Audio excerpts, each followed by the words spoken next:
Assalamualaikum warahmatullahi wabarakatuh. Halo sahabat Lesanto Vol, welcome back to my channel. Pada video kali ini kita masih membahas seputar materi yang berada dalam ruang lingkup subject verb agreement. Nah, pada video kali ini kita akan mempelajari materi tentang collective nouns. Baiklah teman-teman, kita langsung saja, tapi sebelum itu kita intro terlebih dahulu.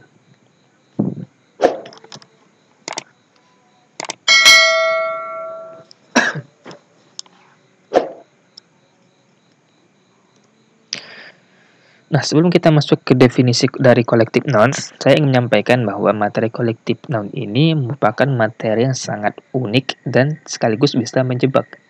Uniknya di mana? Uniknya adalah jika kita perhatikan secara sepintas definisi dari kolektif, ya seperti plural ya.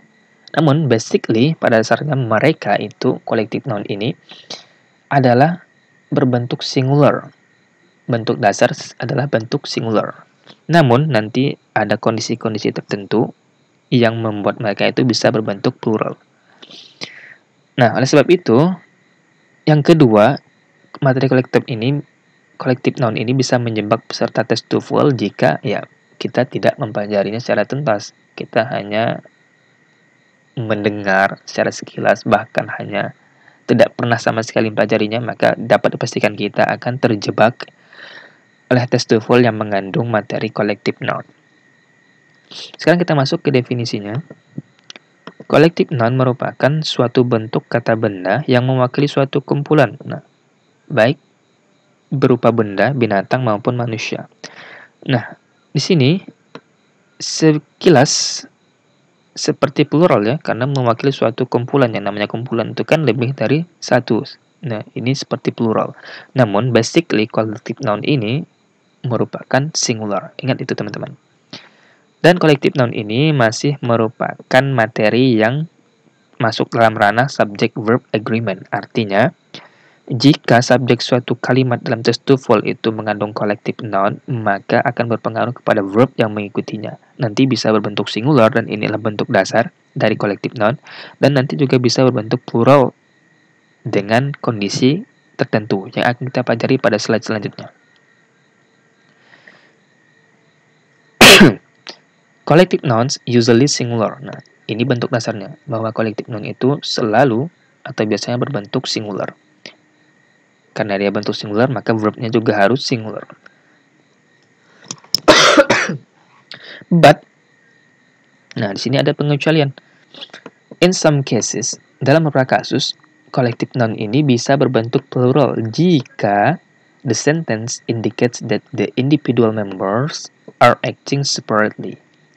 Jadi, collective noun ini bisa berbentuk plural jika konteks kalimatnya mengindikasikan bahwa ada sebagian anggota dari collective noun yang dimaksudkan itu bertindak secara terpisah. Untuk lebih jelasnya kita langsung masuk ke contoh agar dapat membedakan mana yang berbentuk singular dan mana yang berbentuk plural. Nah, di sini teman-teman kita punya collective nouns majority. Ini collective noun-nya sekilas seperti plural, majority, mayoritas. Namun pada dasarnya mereka adalah dia itu singular. Contoh, the majority believes that we are in no danger. Nah, di sini kata the majority ini berbentuk singular karena dia bertindak secara satu kesatuan, tidak adanya indikasi bahwa ada sebagian anggota dari kata majority ini yang bertindak secara terpisah. Karena di sini singular, maka verbnya juga singular, believes, dengan dicirikan ada tambahan s. Sekarang coba kita bandingkan dengan kalimat yang kedua yang dia ini malah berbentuk plural. Nah, contoh, the majority of students believe him to be innocent. Nah, maaf, di sini kita hapus ya. Nah, perhatikan teman-teman. Pada kalimat yang kedua ini ada tambahan kata of students. Nah, inilah yang dimaksud dengan individual members dari majority yang bertindak secara terpisah. Kita katakan begini, bahwa dalam mayoritas pada awal kalimat itu bertindak A. Lalu, dari sekian banyak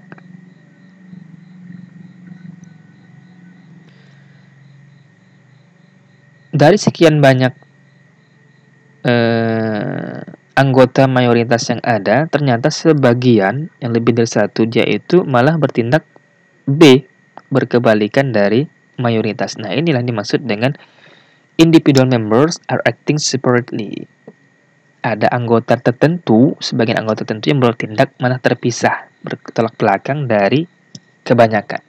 Nah, ketika konteks kalimat seperti ini, maka collective nouns-nya itu berbentuk plural. Nah, ini ya, ditandain dengan sini verb-nya ini tidak ada tambahan s. Ini mengindikasikan verb-nya itu berbentuk plural. Nah, di sini teman-teman yang perlu diingat adalah beda materi collective nouns dengan yang saya bahas seperti sebelumnya, subject separated from the verb, yang dipisahkan oleh prepositional phrase. Silahkan teman-teman cek video saya terkait materi itu agar teman-teman bisa membedakan dengan benar perbedaan antara materi collective nouns dengan materi pada video saya tersebut. Karena di sini kita sama-sama punya prepositional of.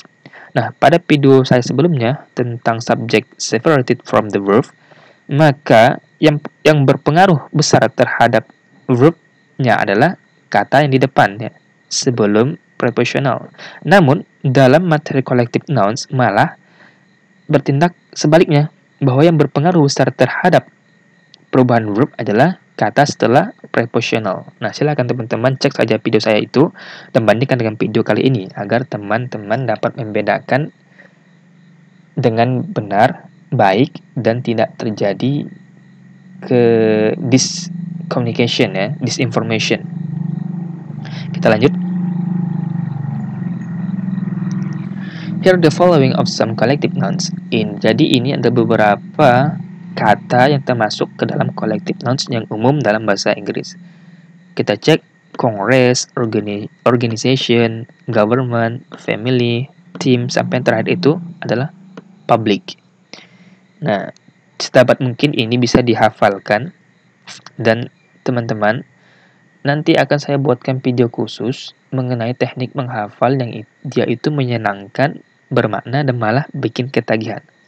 Penasaran kan? Ya, karena selama ini mungkin kita menghafal itu malah membuat kita boring, bosan, bahkan membuat kita itu kebanyakan menyerah dalam mempelajari bahasa Inggris. Itu terjadi karena kita tidak mengetahui tips atau strategi menghafal yang menyenangkan. Oke teman-teman, terus pantengin saja video ini, pantau saja terus agar teman-teman tidak ketinggalan video saya terkait materi tentang menghafal vocabulary tersebut. Kita lanjut. Nah, di sini ada beberapa contoh dari collective nouns pada slide sebelumnya. Yang pertama, the committee has met and it has rejected the proposal. Perhatikan di sini the committee bertindak secara satu kesatuan, tidak ada individual members yang bertindak secara terpisah. Nah, karena di sini secara satu kesatuan, maka dia singular. Otomatis verbnya juga berbentuk singular. Nah, ini has ya. Nah, ini berbeda atau bertolak belakang jika kalimatnya itu ada sebagian anggota dari komite yang bertindak B. Di sini kan kita misalkan, kita andaikan the committee ini kan berarti mulai dari ketua sampai anggotanya ke bawah itu telah melakukan rapat. Dan dari rapat tersebut mereka sepakat untuk menolak proposal. Nah, ini jadi semua unsur yang ada dalam komite tersebut menolak proposal. Namun berbeda halnya jika ada sebagian dari anggota komite yang bertindak secara terpisah, maksudnya bertindak berkebalikan dengan pendapat yang pertama. Karena di sini misalnya menolak, maka ada sebagian, misalnya 2 orang atau 3 orang, mulai dari ketua, sekretaris, atau ada satu anggota yang malah menerima proposal. Nah, dalam konteks kalimat tersebut berubah menjadi bentuk plural, menjadi the committee of members had met. Nah, maka di sini bukan has lagi, tapi had met karena ada sebagian anggota dari komite yang bertindak secara terpisah dari kebanyakan. Paham ya teman-teman? Kita lanjut. The family was elated by the news. Nah, ini sama. Ini dia berdiri sendiri, tidak ada anggota dari keluarga yang bertindak secara terpisah. Maka di sini singular, verbnya juga singular. Number 3, Congress has initiated a new plan to combat inflation. Sama, di sini Kongresnya bertindak sebagai collective nouns secara dasar, basically, maka dia singular, maka verbnya juga singular. Number 4, the organization has lost many members this year. Sama, ini berdiri secara sendiri sebagai satu kesatuan, tidak ada individual members are acting separately, maka verbnya juga singular karena di sini singular. Yang terakhir, our team is going to win the game. Nah, ini sama ya, seperti kalimat di atas. Maka 5 kalimat pada contoh ini mereka itu agree antara subject and verbnya. Nah, di sini adalah nouns yang digunakan untuk mengindikasikan grup atau sekumpulan dari hewan-hewan tertentu. Nah, jadi tidak semua hewan itu ada bentuk kolektif nouns-nya. Jadi ada hewan-hewan tertentu, misalnya di sini birds atau sheep, cattle, fish, and lions. Nah, jadi selain hewan ini tidak ada bentuk kolektif nouns-nya. It's not necessary to learn the nouns. Jadi tidak perlu terlalu fokus kepada nouns-nouns-nya. Yang perlu kita perhatikan adalah ya ini hanya bird, sheep, cattle, dogs, fish, and lions yang ada bentuk kolektif nouns-nya. Selain mereka tidak ada. They mean the same as group. Nah, kan berarti collective noun and thus are consider singular. Nah, mereka ini selalu berbentuk singular. Contohnya di sini ya. Ketika birds di sini ada tambahan flock of. Sheep juga demikian, flock of sheep. Lalu cattle di sini ada tambahan herd of cattle, pack of dog, school of fish, pride of lions. Nah, sekarang kita masuk ke contohnya. Contoh yang pertama, the flock of birds is cycling overhead. Perhatikan teman-teman. Flock of, nah seperti pada slide sebelumnya ini adalah bentuk khusus dari collective nouns dari birds ya. Jadi selain hewan ini tidak. Kedua, the herd of cattle is breaking away. Nah, sama di sini. Dia itu singular, maka verbnya juga harus singular. Ketiga, a school of fish is being attacked by sharks. Sama. Ini berarti sekumpulan sekumpulan ikan itu diserang oleh hiu. Mudah ya. Sekarang kita lanjut. Collective nouns indicating time, money, and measurements used as whole are singular. Perhatikan, ini juga kita harus paham betul ya mengenai ini. Collective nouns yang mengindikasikan waktu, uang, dan ukuran yang digunakan secara keseluruhan, mereka itu selalu berbentuk singular. Contoh yang pertama, 50 minutes isn't enough time to finish this test. Perhatikan. Ini adalah bentuk khusus atau pengecualian dari 3 indikasi. Yang pertama itu time. Kita perhatikan, dalam mengerjakan sebuah tes, ini kan dialokasikan waktu sekitar 50 menit.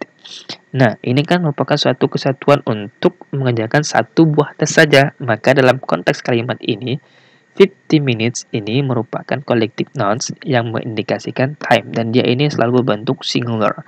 Beda halnya dengan dalam kalimat yang lain yang dia ikut konteks kalimatnya tidak mengindikasikan satu kesatuan. Yang kedua, $25 is too much to pay for that shirt. Perhatikan, di sini kita punya kata kunci that shirt. Nah, satu buah shirt atau baju. Nah, dalam baju tersebut, satu buah baju tersebut dihargakan dengan $25. Nah, ini $25 untuk satu baju ini merupakan satu kesatuan dari satuan mata uang tersebut. Oleh sebab itu, maka dia itu selalu berbentuk singular. Maka verbnya harus singular, yakni is.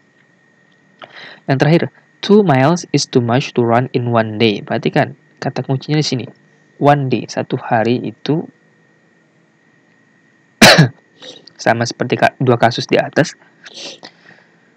mengindikasikan waktu bukan waktu, ukuran yang digunakan yakni 2 miles ini merupakan satu kesatuan, ya, bukan bertindak secara terpisah. Dalam kalimat lain atau konteks kalimat lain yang dia itu tidak terkait dengan kata kunci seperti ini, maka dia itu bentuk plural.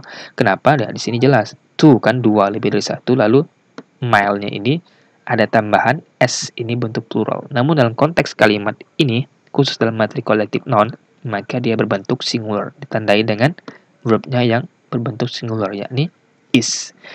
Mudah ya teman-teman? Oke, thank you for your attention. Terima kasih teman-teman telah menyaksikan video ini. Video kali ini cukup sampai di sini dulu. Nanti kita akan lanjutkan pada video yang selanjutnya. Oke, see you. Bye-bye.